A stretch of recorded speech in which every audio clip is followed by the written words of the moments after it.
ونعوذ بالله من شرور أنفسنا ومن سيئات أعمالنا من يهده الله فلا مضل له ومن يضلله فلا هادي له ونشهد أن لا إله إلا الله وحده لا شريك له ونشهد أن سيدنا وسندنا وإمامنا ومولانا محمدا عبده ورسوله أما بعد فأعوذ بالله من الشيطان الرجيم بسم الله الرحمن الرحيم إن الدين عند الله الإسلام ومن يبتغي غير الإسلام دينا فلن يقبل منه وقال الله تبارك وتعالى اليوم أكملت لكم دينكم وأتممت عليكم نعمتي ورضيت لكم الإسلام دينا وقال الله تبارك وتعالى لقد كان لكم في رسول الله أسوة حسنة لمن كان يرجو الله واليوم الآخر وذكر الله كثيرا وقال النبي صلى الله عليه وسلم لا يؤمن أحدكم حتى يكون هواه تبعا لما جئت به أو كما قال عليه الصلاة والسلام وقال النبي صلى الله عليه وسلم لا يؤمن أحدكم حتى أكون أحب إليه من والده وولده والناس أجمعين أو كما قال عليه الصلاة والسلام صدق الله العظيم وصدق رسوله النبي الكريم ونحن على ذلك لمن الشاهدين والشاكرين والحمد لله رب العالمين. میرے محترم بھائیوں بزرگوں اور دوستوں، اللہ تبارک و تعالیٰ نے اس پوری کائنات کو بنایا، کائنات کے ذرے ذرے کو بنایا اور کائنات میں کئی ہزار مخلوقات پیدا کی. الحمدللہ رب العالمین. تو مفسرین عالمین کی تفسیر میں لکھتے ہیں یعنی تمام تعریفیں اس رب کے لیے ہے جو تمام جہانوں کا پالنے والا ہے. تو عالمین کی تفسیر میں لکھتے ہیں کہ قریباً بعض تفاسیر میں ملتا ہے کہ 18,000 عالم ہیں، یعنی الگ الگ مخلوقات ہیں اللہ تبارک و تعالیٰ نے بنائی. اور ان میں کچھ مخلوقات اتنی بڑی ہیں کہ جس کا ہم تصور نہیں کر سکتے. ملائکہ کے سلسلے میں آتا ہے کہ حضرت جبریل علیہ السلام اگر ایک بار کھول دے تو مشرق سے مغرب کا آسمان پورا ڈھک جائے، اندھیرا ہو جائے. ایک فرشتے کے سلسلے میں آتا ہے کہ اتنی بڑی مخلوق ہے کہ ان کا پیر جو ہے ساتوں زمین کے نیچے اور سر ساتوں آسمان کے اوپر. ایک فرشتے کے سلسلے میں آتا ہے کہ ساتوں سمندر اگر ان کے سر پر رکھ دیا جائے تو ایک قطرہ باہر نہ گرے. ایسی بڑی بڑی اللہ تبارک و تعالیٰ کی مخلوقات ہیں. لیکن ان تمام مخلوقات میں اللہ تبارک و تعالیٰ نے جو شرف بخشا ہے وہ انسان کو بخشا ہے. اللہ تعالیٰ فرما رہے ہیں الرحمن علم القرآن خلق الانسان. یہاں انسان کی تخلیق کا بیان کیا، حالانکہ تخلیق میں اللہ تبارک و تعالیٰ کی ایسی ایسی قدرت ہے کہ جس کے سامنے انسان کی کوئی حیثیت نہیں ہے. اللہ کی جو ایک کائنات ہے، سائنسدانوں کی تحقیق کے مطابق یہ دنیا جو ہے ایسی کئی لاکھ دنیا جو ہے سورج میں سما جائے، اور سورج سے بڑے بڑے کئی ستارے ہیں جن کو ہم دور سے دیکھتے ہیں ایک نقطہ نظر آتے ہیں، یہ سورج سے کئی لاکھ گنا بڑے ہیں. سائنسدانوں کی تحقیق بتا رہا ہوں. اور بولے یہ جو ہمارا سورج ہے اور اس کے ارد گرد گھومنے والے سیارے ہیں، یہ سب ملا کے ایک کہکشاں بنتی ہے. کہکشاں میں ایک نقطے کے برابر ہے یہ سورج اور سارے سیارے ملا کر. ہماری کہکشاں جو ہے اس کو ملکی وے گیلیکسی بولتے ہیں، دودھیا کہکشاں کہتے ہیں. تو اس ملکی وے گیلیکسی میں ایک ڈاٹ کے برابر ہے، اور ایسی کئی ہزار گیلیکسیز ہیں، اور پھر ایسی گیلیکسی کے بڑے مجموعے، کئی ہزار بڑے بڑے مجموعے ہیں. تو اتنی بڑی کائنات. اور یہ تو سائنسدان کہتے ہیں کہ یہ تو 3% حصہ ہے جو ہمیں معلوم ہے، باقی 97% حصہ ایسا ہے جس میں اندھیرا ہے، جس کے بارے میں ہمیں کچھ پتا نہیں. یعنی اگر کائنات کا جتنا معلوم نقشہ ہے وہ بنایا جائے تو اس میں ہماری دنیا ایک نقطہ کے برابر بھی نہیں. جب ہم لوگ چھوٹے تھے مسجدوں میں جاتے تھے، بیانوں میں بیٹھتے تھے، تو حدیث میں سنتے تھے کہ اللہ تبارک و تعالیٰ آخری درجے کی جنتی کو دنیا سے 10 گنا بڑی جنت دیں گے. جو سب سے اخیر میں جنت میں جائے گا اس کو اللہ تبارک و تعالیٰ دنیا سے 10 گنا بڑی جنت دیں گے. سمجھ میں نہیں آتا تھا. حق ہے، سچ ہے، اللہ نے فرمایا ہے، لیکن ماہم اتنا بڑا اور پھر ممبئی اتنا بڑا، ابھی تک ایسا ماہم کی ہر گلی کو ہم نے نہیں ناپا. پھر ممبئی اتنا بڑا، پھر انڈیا اتنا بڑا، ایشیا اتنا بڑا، دنیا اتنی بڑی. اور دنیا سے 10 گنا بڑی جنت. یہ جب یہ سب پڑھا تو معلوم ہوا کہ اللہ تبارک و تعالیٰ اگر کسی کو 10 نقطے دے دے, 10 ڈاٹ اللہ تعالیٰ کسی کو دے دے تو اللہ کے خزانے میں کیا کمی ہوگی. تو بتلانے کا مقصد یہ ہے کہ اللہ تبارک و تعالیٰ کی اتنی بڑی کائنات, اتنی بڑی تخلیق, لیکن اس میں جو شرف بخشا ہے اللہ تبارک و تعالیٰ نے وہ انسان کو بخشا. کیوں؟ الدنیا خلقت لکم وانتم خلقتم للآخرہ, اس لیے کہ اللہ تبارک و تعالیٰ نے انسان کو کسی مقصد کے تحت پیدا کیا کہ ساری دنیا کو تمہارے لیے بنایا گیا ہے, ساری کائنات کو تمہارے لیے بنایا گیا ہے. کیوں؟ کیونکہ تمہیں آخرت کے لیے بنایا گیا ہے. یہ مقصد ہے. افحسبتم انما خلقناکم عبثا وانکم الینا لا ترجعون, کیا تم نے یہ سمجھ رکھا ہے کہ تمہیں یوں ہی بیکار پیدا کر دیا ہے اور تمہیں ہماری طرف لوٹ کر نہیں آنا ہے کہ جیسے ساری دنیا کر رہی ہے ویسے کرو, کھاؤ پیو کماؤ, بال بچوں کا دھیان رکھو اور مر جاؤ, بس ختم. نہیں, کسی مقصد کے تحت پیدا کیا. اور وہ مقصد کیا ہے؟ جب ہم قرآن میں نظر کرتے ہیں تو مجموعی طور پر کچھ چیزیں نظر آتی ہیں. اس میں سب سے پہلا جو مقصد ہے وہ ہے عبدیت. عبادت نہیں, عبدیت. عبادت اور عبدیت میں فرق ہے. اللہ تبارک و تعالیٰ کو جو مقصود ہے وہ عبدیت مقصود ہے. عبد کسے کہتے ہیں؟ عبد کہتے ہیں بندے کو. عربی میں عبد کا مطلب ہوتا ہے غلام. اللہ تعالیٰ کی یہاں سب سے محبوب ترین جو صفت ہے وہ عبدیت ہے. جہاں اللہ تبارک و تعالیٰ نے حضور صلی اللہ علیہ وسلم کے سب سے بڑے معجزے کو ذکر کیا قرآن مجید میں, سورہ اسراء میں, سبحان الذی اسری بعبدہ لیلا من المسجد الحرام. حضور صلی اللہ علیہ وسلم کے سب سے بڑے معجزے کو, معراج کے معجزے کو جہاں اللہ تبارک و تعالیٰ نے ذکر کیا, وہاں حضور صلی اللہ علیہ وسلم کی صفت عبدیت کو ذکر کیا. حضور صلی اللہ علیہ وسلم کی کئی صفت تھی, لیکن فرمایا سبحان الذی اسری بعبدہ, کہ انسانیت کی معراج یہ ہے کہ وہ عبد بن جائے, اللہ کا بندہ بن جائے. تو میں بتا رہا تھا کہ عبد جو ہے عربی میں کہتے ہیں غلام کو. غلام کیسا ہوتا ہے؟ ایک اللہ والے نے غلام کو خریدا, کہا کہ بھائی تو کہاں سوئے گا, تیرے سونے کا انتظام کر دوں. کہنے لگا جہاں آقا سلا دے. ابھی تو کیا کھائے گا, تیرے کھانے کا انتظام کر دوں. کہنے لگا جو آقا کھلا دے. ابھی تو کیسا کپڑا پہنے گا, تیرے پہننے کا انتظام کر دوں. کہنے لگا جو آقا پہنا دے. اللہ والے کہنے لگے جس کا مفہوم ہے کہ تیری اپنی بھی تو کوئی خواہش ہوگی, جو آقا کھلا دے, جہاں آقا سلا دے, جو آقا پہنا دے. میں تو یہ پوچھ رہا ہوں کہ تیری اپنی چاہت کیا ہے, تیری اپنی خواہش کیا ہے, تو کیا چاہتا ہے؟ تو غلام کہنے لگا کہ اگر میری اپنی کوئی چاہت ہوتی تو میں غلام کیوں ہوتا. میں تو غلام ہوں, میری اپنی کوئی چاہت نہیں, میری تو وہی چاہت ہے جو میرے آقا کی چاہت ہے. اللہ والے کہنے لگے کہ غلام تو نے تو میری آنکھیں کھول دی. تو ایک انسان کا غلام ہے جو تیری روزی تجھ تک پہنچنے کا صرف ایک ذریعہ ہے. تیری روزی تجھ تک پہنچنے کا ایک ذریعہ ہے, وہ بھی روزی نہیں دیتا, روزی اللہ دیتے ہیں, ذریعہ اس کو بنائے. تو جو تیری روزی تجھ تک پہنچنے کا ایک ذریعہ ہے, اس کے ساتھ تیرا یہ معاملہ ہے. تو جو اللہ جس نے مجھے ماں کے پیٹ سے لے کر آج تک پالا, جس کا دیا کھا رہا ہوں, جس کا دیا پی رہا ہوں, جس کی زمین پر چل رہا ہوں, جس کی ہوا میں سانس لے رہا ہوں, جس کے دیے ہوئے ہاتھ پیر سے کام کر رہا ہوں, جس کی دی ہوئی آنکھوں سے دیکھ رہا ہوں, جس کے دیے ہوئے دماغ سے سوچ رہا ہوں, اس کے ساتھ میرا کیا معاملہ ہونا چاہیے کہ میری اپنی کوئی چاہت نہیں, میری وہی تو چاہت ہے جو اللہ کی چاہت ہے. یہ ہے عبدیت. ہم نے دین کو عبادت سمجھ رکھا ہے. دین صرف عبادتوں کے مجموعے کا نام نہیں ہے.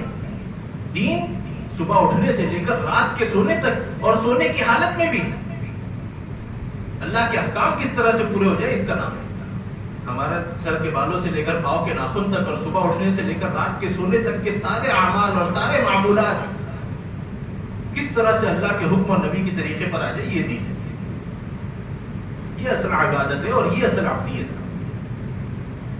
عالمیت میں ہمیں جو ہے کتابیں جو پڑھائی جاتی ہے, اس میں 1/3 باب عبادت کا ہوتا ہے, باقی 1/4 باب عبادت کا ہوتا ہے, باقی 3/4 باب جو ہے معاملات, معاشرت, اخلاقیات کے ہوتے ہیں.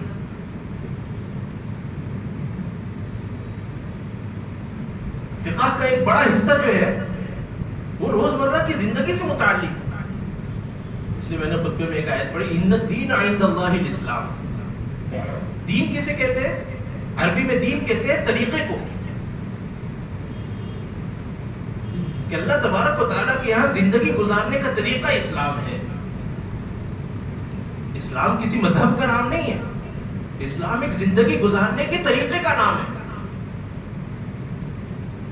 اس لیے فرمایا کہ یہ قرآن کی جو ہدایات ہے، یہ جو حضور صلی اللہ علیہ وسلم کی جو سنتیں ہیں، یہ صرف مسلمانوں کے لیے نہیں ہے، یہ انسانیت کے لیے. ایک مسلمان کیسا ہونا چاہیے یہ نہیں، ایک انسان کیسا ہونا چاہیے. اس لیے فرمایا یہ دین فطرت ہے کہ ایک سلیم الطبع آدمی جس کی طبیعت سلامت ہے، وہ اگر دیکھے گا تو صحیح طریقہ یہی ہونا چاہیے جو اسلام نے بتایا. ہر چیز کا صحیح طریقہ، ایک انسانیت کا طریقہ وہی ہے جو اللہ تبارک و تعالیٰ نے بتایا. اس لیے کہ پیدا کرنے والے کون؟ اللہ.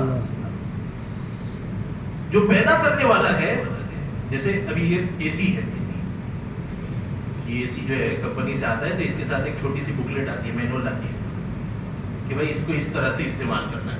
کیوں؟ جس نے بنایا ہے اس طرح سے بتایا ہے کہ اس کو اس طرح سے استعمال کرنا ہے. اگر اس طرح سے استعمال کریں گے فائدہ بھی دے گا، دیر تک رہے گا. اور اگر اس طرح سے استعمال نہیں کیا تو خود بھی دوسروں کو بھی نقصان پہنچائے گا، خود بھی کوڑے میں جا کے پڑے گا. تو یہ انسان کو جو اللہ تبارک و تعالیٰ نے بنایا ہے، تو اس انسان کے اعضاء کو استعمال کرنے کا طریقہ کیا ہے؟ وہ اسلام ہے. اس لیے آج ساری دنیا جو ہے اسلام کی طرف متوجہ ہو رہی ہے. جتنے زیادہ اسلام کے خلاف پروپیگنڈے کیے جا رہے ہیں، اتنی زیادہ اسلام کی طرف متوجہ ہو رہی ہے اور قرآن کی تعلیمات کو پڑھ پڑھ کر اسلام کو اپنانے کی کوشش کر رہی ہے. کیوں؟ کیونکہ یہ دین فطرت ہے، فطرت کو اپیل کرتا ہے کہ ایک سلیم الطبع آدمی اگر سوچے گا کہ اس چیز کا کیا طریقہ ہونا چاہیے تو وہی طریقہ ہے جو اسلام میں موجود ہے. اس لیے اللہ تبارک و تعالیٰ نے فرمایا ان الدین عند اللہ الاسلام ومن یبتغی غیر الاسلام دینا فلن یقبل منہ، کہ اللہ تعالیٰ کے یہاں زندگی گزارنے کا طریقہ اسلام ہے. جو اسلام کے علاوہ اور کوئی طریقہ اختیار کرے گا زندگی گزارنے کا، اللہ تعالیٰ کے یہاں مقبول نہیں، مردود ہے. اسلام کے علاوہ جتنے طریقے ہمیں نظر آتے ہیں، سنت کے علاوہ جتنے طریقے ہمیں نظر آتے ہیں، ان میں ترقی ہمیں نظر آتی ہے، ان میں جو ہے خوشحالی ہمیں نظر آتی ہے، ان میں اچھائی ہمیں نظر آتی ہے، وہ سب مردود ہے اللہ کے یہاں. بھٹکنے کے بہت سارے راستے ہیں، سیدھا راستہ صرف ایک، جنت میں جانے والا راستہ ایک ہے. اس لیے ضرورت اس بات کی ہے کہ ہم اپنی عبادات کے ساتھ ساتھ اپنے معاملات کو، اپنی معاشرت کو، اپنے اخلاقیات کو، یہ سب کو دین کے مطابق لائیں. ہماری صبح اٹھنے سے لے کر رات، بولتے ہیں نماز سے کیا مقصد ہے؟ نماز کا مقصد کیا ہے؟ کہ ہماری زندگی صفت صلاۃ پر آ جائے. کیا مطلب صفت صلاۃ پر آ جائے؟ یعنی عبادتوں کا مقصد بھی یہی ہے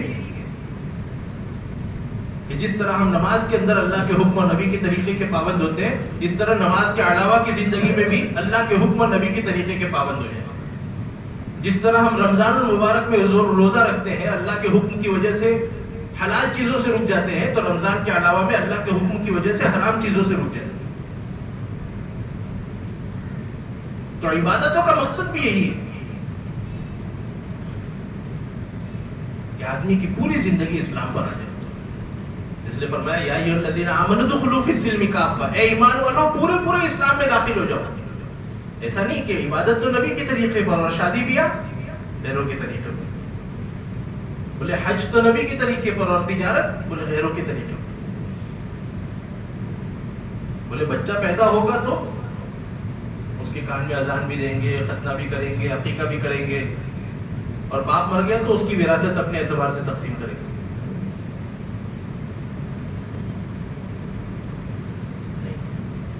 یہ اللہ تعالیٰ کی یہاں مقصود نہیں. اللہ تعالیٰ یہ چاہتے ہیں کہ زندگی گزار. اسلام میں کوئی چیز ایسی حرام نہیں ہے جس کا حلال متبادل موجود نہیں. جب اللہ تبارک و تعالیٰ نے کسی چیز سے روکا ہے تو اس کا حلال متبادل دیا ہے. صبح سے لے کر رات کے سونے تک جو کام کرنا ہے وہ کرنا ہے، لیکن کس طرح سے کرنا ہے وہ مسئلہ ہے. پوری دنیا جو کام کر رہی ہے وہ مسلمان بھی کر رہے ہیں، لیکن کرنے کے طریقے میں فرق ہے. اللہ تعالیٰ نے زنا کو حرام کیا، نکاح کو حلال کیا، شراب کو حرام کیا، شربت کو حلال کیا، گانے کو حرام کیا، تلاوت کو حلال کیا. فرمایا جو اچھی آواز سے نہ پڑے وہ ہم میں سے نہیں. سود کو حرام کیا، تجارت کو حلال کیا. کھانا کھانا ہے، بس طریقے کو چینج کرنا ہے. کپڑے پہننا ہے، طریقے کو چینج کرنا ہے. تین جو نام ہے وہ ہے صبح اٹھنے سے لے کر رات کے سونے تک ہم جو کچھ کر رہے ہیں اسے اللہ کی مرضی کے مطابق کریں. اس لیے ایک حدیث قدسی کا مفہوم ہے کہ میرے بندے ایک تیری چاہت ہے ایک میری چاہت ہے. ہونا تو وہی ہے جو میری چاہت ہے, لیکن اگر تو نے اپنی چاہت کو میری چاہت پر قربان کر دیا تو پھر وہ ہوگا جو تیری چاہت ہے. اس لیے اللہ تعالیٰ آج سب سے بڑا مسئلہ یہ ہے کہ ہم اسلام پر بھی اپنی چاہت کے مطابق عمل کرتے ہیں. اسلام کا جو حکم پسند آیا اسے اختیار کر لیا, جو حکم سمجھ میں نہیں آیا اسے چھوڑ دیا. ہمارے پاس کچھ لوگ آتے ہیں, مفتی صاحب یہ مسئلہ بتائیے. مسئلہ جب بتایا جاتا ہے اگر ان کی چاہت کے مطابق ہو تو عمل کرتے ہیں, نہیں تو کسی دوسرے مفتی کو تلاش کرتے ہیں.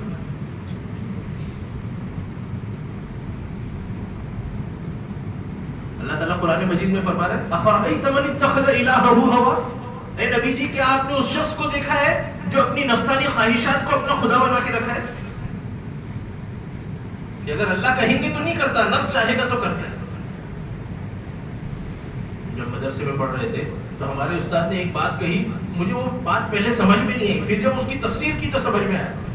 فرمایا کہ جو اسلام کے کسی حکم کو اس لیے فالو کر رہا ہے, اس لیے مان رہا ہے کہ وہ حکم اسے سمجھ میں آ رہا ہے, تو وہ اسلام کو نہیں مان رہا. یہ بات کیا ہوئی, اگر کوئی حکم سمجھ میں آ رہا ہے تو اس پر عمل کرے. کہا نہیں, سمجھ میں آ رہا ہے اس لیے عمل کر رہا ہے تو وہ تو اپنی سمجھ کو مان رہا ہے. اللہ کے حکم کو تو ماننا ہے, سمجھ میں آئے تو بھی, نہ سمجھ میں آئے تو بھی. اس لیے حضور صلی اللہ علیہ وسلم سے اللہ تبارک و تعالیٰ کے رسول نے بیعت کی تھی, سمعنا و اطعنا, سن لیا مان لیا, اس کے بیچ میں اور کوئی گیپ نہیں ہے. سن لیا, سمجھ لیا, پھر مان لیا. بایعنا رسول اللہ صلی اللہ علیہ وسلم علی السمع والطاعة, سنیں گے اور مانیں گے. اسلام کا مفہوم یہی ہے, to completely and unwillingly and unconditionally surrender ourselves to the will of Almighty Allah. غیروں نے اسلام کی تعریف کی کہ اپنے آپ کو اللہ کی چاہت کے سپرد کر دینا, اسے کہتے ہیں اسلام. اسلام کہتے ہیں تسلیم کو, اپنے آپ کو اللہ کی چاہت کے سپرد کر دینا.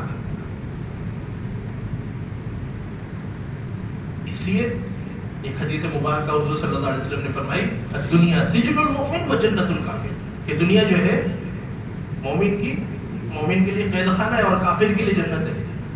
کہا کہ سمجھ میں نہیں آیا کیسے. ہم نے تو دیکھا کہ کئی کافر مزے کر رہے دنیا میں, کئی مسلمان جو ہے عالی شان بنگلوں میں رہ رہے اور کافر جو ہے سڑکوں پر زندگی گزار رہے, تو ان کے لیے جنت کیسے ہوئی اور ان کے لیے قید خانہ کیسے ہوا؟